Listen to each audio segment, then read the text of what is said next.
vous avez peut-être remarqué qu'il n'y a plus de barrière de péage. C'est une nouveauté depuis quelques semaines. On va en parler avec vous, Cassandre Mallet, de cette nouveauté technologique depuis maintenant quelques jours qui change un peu la vie des automobilistes. Eh bien oui, Jean-Baptiste, c'est le péage à flux libre et vous allez le voir, ils vont gagner petit à petit du terrain en France. Ils sont d'ailleurs bien utilisés à l'étranger. Ça a commencé avec l'autoroute A79 dans le département de l'Allier et là donc c'est l'autoroute A13, A14 qui, vous l'avez dit, relie Paris à la Normandie, Poissy à Caen plus exactement. Et en fait, les barrières traditionnelles de péage, eh bien, elles sont remplacées par des portiques qui sont équipés de capteurs et de caméras qui vont identifier votre véhicule, que ce soit une moto, une voiture ou un poids lourd, voir votre plaque d'immatriculation, calculer le trajet que vous avez effectué et vous envoyer, bien sûr, une notification de paiement. La question centrale de tout ça, c'est est-ce que ça fluidifie le trafic? On arrête de faire la queue, en fait, là. Eh bien oui, en fait, il n'y a plus besoin de marquer d'arrêt à cette barrière de péage et Dieu sait comme ça peut être long, particulièrement pendant les vacances et pendant les week-ends de chassés croisés, exactement.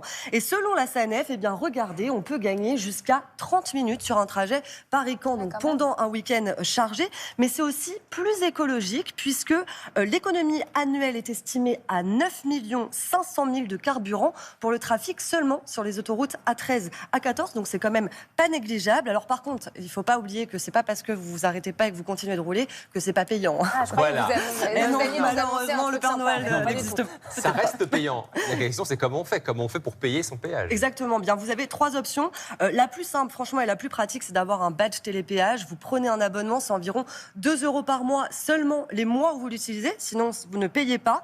Les caméras, elles vont capter ce badge et donc vous allez être débité automatiquement.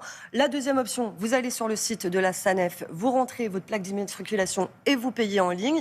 Vous n'êtes pas obligé de vous connecter, mais si vous vous connectez, vous avez quelques avantages supplémentaires. Vous avez vos reçus et surtout, vous pouvez activer le paiement automatique et ça, c'est plutôt pas mal. Et la dernière option, eh bien, c'est de se rendre chez un buraliste du réseau Nirio de la Française des Jeux. Il y a environ 4000 commerces et en fait, elle est particulièrement destinée aux personnes qui veulent continuer de payer en espèces ou qui ne sont pas très à l'aise avec les outils digitaux. C'est pas forcément très simple. Ouais, non, ça dépend. Il faut bien choisir son option. Si on est un peu tête en l'air, comme moi, par exemple, et qu'on oublie par hasard de payer, qu'est-ce qui se passe? Bien, en fait, le problème, c'est qu'il faut payer dans un temps imparti. C'est 72 heures, 3 jours. Donc, c'est peut-être un petit peu court. Ouais, je trouve que c'est un petit peu court.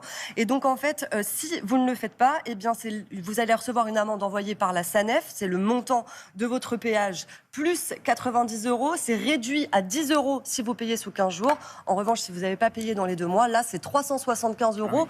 Donc, il ne vaut mieux pas oublier. Ouais. Bon, on n'oublie pas de payer et on est prudent sur la route malgré tout. Merci beaucoup, Cassandre. Merci.